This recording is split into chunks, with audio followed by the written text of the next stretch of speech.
Hi everyone, it's Mama D here with your daily dose of encouragement. Today's dose comes from 2 Corinthians 4, verses 6 and 7.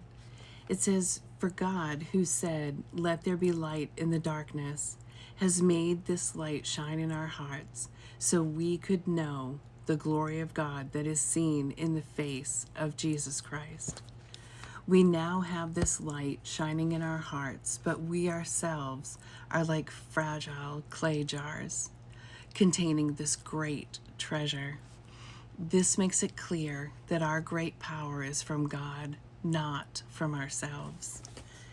Jesus is the light of the world.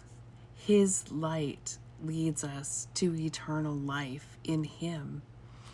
When we make Him Lord of our lives and start following Him, there starts to be noticeable changes in us. That is the light of Jesus shining through. The closer we get to Him by reading our Bibles and spending time in prayer with Him, the brighter that light shines, driving away the darkness.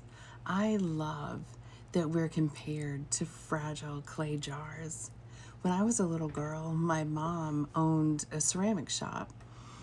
There was basically, and this is very, very simplified, but basically a 3-step process that had to be followed for any vessels that would eventually hold liquid. The initial stage was greenware.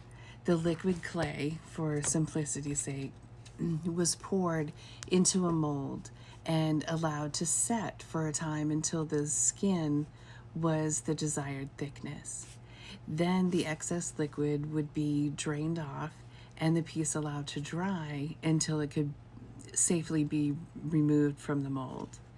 In this state, if water was poured into the vessel, it would melt and destroy that vessel.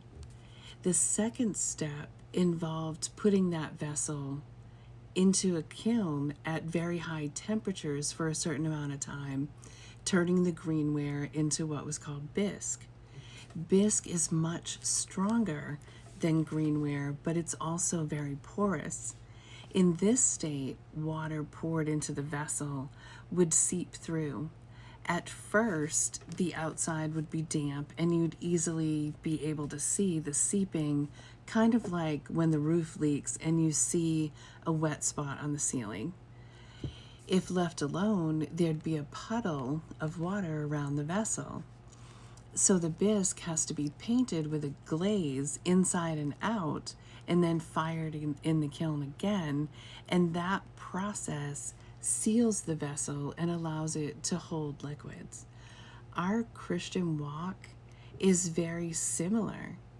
We are the vessel, and Jesus' light is the liquid being poured into it. Before we meet Jesus, we're super fragile and not in a state to hold His light. It is not within us. Then we have an encounter and accept His gift of eternal life. That process changes us to allow His light to enter and to shine out of us. The secret, though, is that we need to stay in this state and grow so that more and more of His light can shine through us. We need to avoid the glazing over process so that we don't hide our light, keeping it only for us. We're meant to shine it into the darkness, lighting the way for the lost and hurting. And remember, there's enough ugly in the world. Choose Jesus.